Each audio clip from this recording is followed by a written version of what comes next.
सो गया। घर के बाहर उसके दो मुश्तंडे बंदूक लेकर खड़े हो गए ताकि कोई घर से चोरी ना कर सके। लेकिन कुछ देर बाद एक लंबा सा हाथ खिड़की से घर के अंदर घुसा और वो हाथ बड़े आराम से संदूक खोलने लगा। संदूक खुल भी गया और मोहनलाल को पता भी नहीं चला। संदूक के अंदर पैसे, जेवर, सोने चांदी के सिक्के थे। खिड़की से और एक हाथ अंदर आया और उन चीजों को संदूक से चुरा लिया। किसी को भनक तक नहीं लगी, लेकिन वो लंबे हाथ किसके थे और मोहनलाल की गलती क्या थी, वो जानने के लिए हमें थोड़ा पीछे जाना होगा, जब मोहनलाल दुर्गा माँ की पूजा करता था। जय दुर्गा माँ की। हे दुर्गा माँ, मुझे और अमीर बना दो, मुझे और पैसा दो दुर्गा माँ, और पैसा दो। मोहनलाल की पैसों की भूख जा ही नहीं रही थी और गरीब बेचारे गांव वाले उसकी भूख का शिकार बन रहे थे। गांव वालों से जमीन हड़प कर वो उसी जमीन पर गांव वालों से ही गधा मजदूरी कराता था और मुनाफा खुद लूटता था। गांव वाले मोहन से बेहद परेशान थे। वो सभी एकजुट होकर मोहनलाल के पास आए। क्या है, सब लोग एक साथ यहाँ क्यों आए हो? तुम लोगों के नखरे खत्म ही नहीं होते। सभी गांव वाले मोहनलाल से डरते थे। बस बिरजू अकेला ही था जो फिर भी मोहनलाल के मुंह पर ही दो चार बातें बोल पाता था। वो सबसे आगे खड़ा था। मोहनलाल की बात खत्म होते ही उसने कहा, नखरे कहा मालिक, हमने आपसे तो कुछ उल्टा सीधा नहीं मांगा, बस अपना हक मांग रहे हैं। कैसा हक? पैसा तो मिल जाता है हर महीने। उन पैसों से तो 10 दिन का भी घर नहीं चल पाता है मालिक। हम कैसे गुजारा करते हैं वो सिर्फ हमें और माँ दुर्गा को पता है। तनख्वाह थोड़ा बढ़ा दीजिए ना मालिक। अरे जब देखो पैसा पैसा करते रहते हो, हैं? काम पे ध्यान दो। और हर शाम को मंदिर के बाहर प्रसाद मिलता तो है, उससे पेट नहीं भरता है क्या? अरे जाओ जाओ, पहले फसलें उगाओ, उसके बाद तनख्वाह बढ़ाने की बात करेंगे। चलो जाओ। मोहनलाल के साथ हमेशा दो लंबे चौड़े आदमी घूमते थे। उनके हाथ में बंदूक रहती थी, इसीलिए गांव वाले कभी भी मोहनलाल से पंगा लेने के बारे में सोचते भी नहीं थे। उस दिन भी मोहनलाल ने सबको भगा दिया। सब अपने अपने घर चले गए। बिरजू अपनी पत्नी सरला और बेटी राधा के साथ रहता था। वो घर जाकर गुस्से से बड़बड़ा रहा था।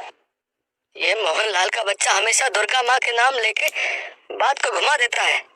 हम कर ही क्या सकते हैं? हम गरीब हैं और वो अमीर, और ये दुनिया हमेशा से अमीरों की ही है। लेकिन दुर्गा माँ के लिए हम सब बराबर है ना? देखना सरला, दुर्गा माँ उस शैतान को नहीं छोड़ेंगी, देख लेना। लेकिन दुर्गा माँ है कहाँ पिताजी?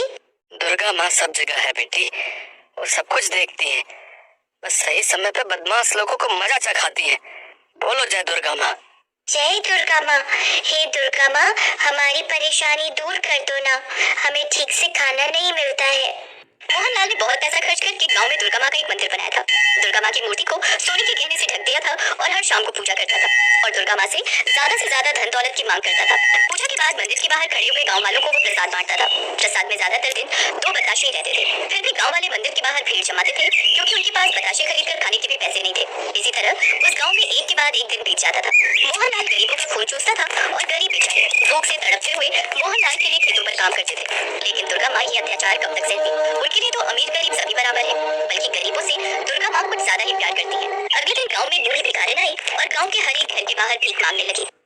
दुर्गा माँ के नाम पर कुछ दे दो, गरीब का भला करो, दुर्गा माँ तुम्हें सब कुछ देंगी। हम खुद गरीब हैं माँ जी, हमारे पास आपको देने के लिए कुछ नहीं है।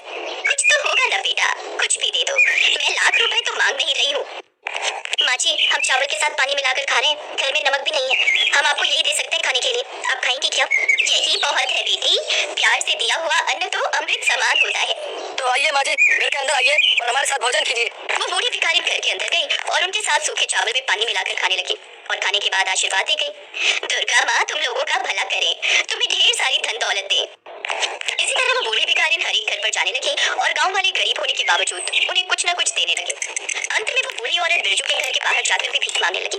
बिरजू साग और चावल खा रहा था। वो खाना खाकर काम पर जाने वाला था, लेकिन बूढ़ी औरत को देखकर ही उसने अपने हिस्से का खाना उसे दे दिया। खाना खाकर बूढ़ी भिखारिन ने कहा, तुमने तुम्हारे हिस्से का खाना मुझे दे दिया, तुम बहुत दयालु हो। दुर्गा माँ तुम लोगों का भला करे, तुम्हें ढेर सारी धन दौलत दे। बहुत सारी धन दौलत लेके मैं क्या करूंगा माँ जी? बस 2 वक्त पेट भर के खाने को मिल जाए, यही बात है। और सिर्फ मुझे नहीं, इस गांव में जितने भी लोग हैं उन सबको पेट भर के खाना मिल जाए बस। दुर्गा माँ से मैं यही चाहता हूँ हर रोज। पता है बेटा। पता है, लेकिन मैं दुर्गा माँ से क्या मांगता हूँ वो आपको कैसे पता है?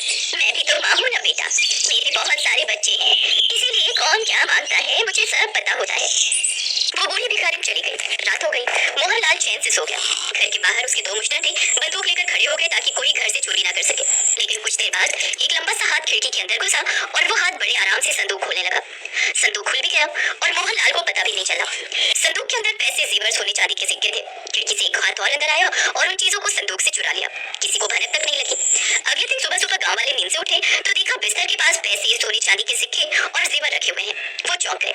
अरे ये सब यहाँ कैसे आया? पता नहीं, दरवाजा तो बंद था, कौन रखेगा यहाँ ये सब? अरे वाह, इतने सारे पैसे, हम अमीर हो गए भैया।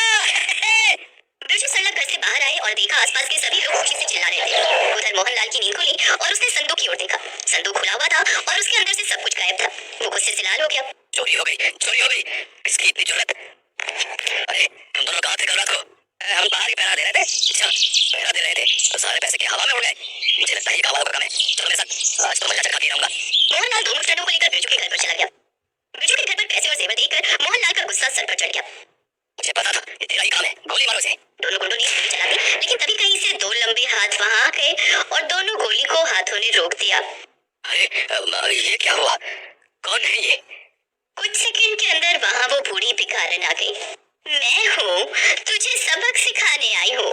ये बोलकर वो बूढ़ी भिखारिन दुर्गा माँ में बदल गई। तू लालची है मोहनलाल, तू बस मेरा भक्त होने का ढोंग करता है। तू गरीबों को इंसान नहीं समझता, बस अपने आप को भगवान से भी ऊपर समझता है। तुझे तो सजा मिलनी चाहिए। ये बोलकर दुर्गा माँ ने मोहनलाल को अपने हाथों से पकड़ा और उनके हाथ फिर से लंबे होने लगे। लंबे हाथों का प्रयोग करके दुर्गा माँ ने मोहनलाल को दुनिया के दूसरे हिस्से में भेज दिया और यहाँ गांव में गांव वाले खुशी मनाने लगे। सबको अपनी अपनी जमीन वापस मिल गई।